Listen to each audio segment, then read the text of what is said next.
जीवनामध्ये सतत दुसऱ्यांना काहीतरी देण्याची प्रवृत्ती असावी. म्हणजे आपण जर दुसऱ्यांना देत राहिलो तर आपल्याकडे ती गोष्ट वाढत राहते.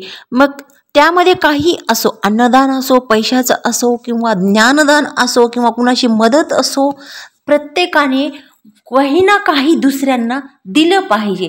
आणि ज्यावेळेस समोरचा माणूस समाधान होतो त्यावेळेस त्याला सांगितलं पाहिजे की तू अजून दुसऱ्यांना, तुझ्यापेक्षा जे खालच्या लेवलच्या आहेत, ज्यांच्याने चांगलं जीवन जगता येत नाही, ज्यांच्याकडे काही गोष्टी नाही आहेत, त्यांना तू तू तू मदत कर.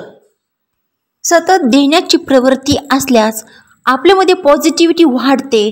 पॉझिटिव्हिटी आपल्यामध्ये वाढली की सकारात्मकता समोरच्यामध्ये आपोआप देताना जी येते त्याच्यामध्ये ती सकारात्मकता आपोआप प्रवेश करते. आणि सतत काही ना काही दुसऱ्यांना देतच राहिलं पाहिजे, जेणेकरून आपल्या धर्मसंस्कृतीमध्ये एक पुण्य वाढतं, आपलं पुण्य देखील वाढतं. आणि समोरच्याला देखील देण्याच्या भावनेने दिल्यानंतर तो देखील दुसऱ्याला पॉझिटिव्हिटी विचाराने दुसऱ्याला तो देत राहतो. मग सर्वात उत्तम दान म्हणजे विद्यादान आहे. विद्यादान हे सर्वात उत्तम दान आहे. तुम्ही काहीही देऊ शकता. सहज आपण एखादं झाड देखील लावलं तरी ते एक जीवनदान भेटतं आणि त्याच्यापासून कितीतरी ऑक्सिजन निर्माण होऊन समाजामध्ये ऑक्सिजनचं प्रमाण वाढून दुसऱ्यांना त्याचा खूप फायदा होतो. म्हणजे आपण फक्त फायदा जर दुसऱ्यांचा करत राहिलो तर आपल्या जीवनामध्ये तोटा हा कधीच होऊ शकत नाही. जसं की फॉर एक्झाम्पल, म्हणजे आता आपण पाहतो नदी खळखळ ही वाहते. नदी खळखळ वाहते म्हणून तिचं पाणी ही सर्वांना गोड लागतं. आणि दुसरं म्हणजे समुद्र हा घेत राहतो, नदीचं पाणी घेत राहतो म्हणून तो खारं असतं त्याचं पाणी.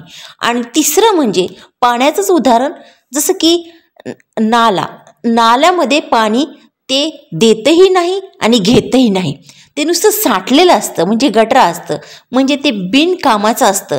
तसं जिंदगीमध्ये कधीही थांबायचं नसतं, रुकायचं नसतं. सतत काही ना काही दुसऱ्यांना देत राहायचं, जेणेकरून आपलं जीवन सक्सेस होण्यापासून कोणीच थांबू शकत नाही.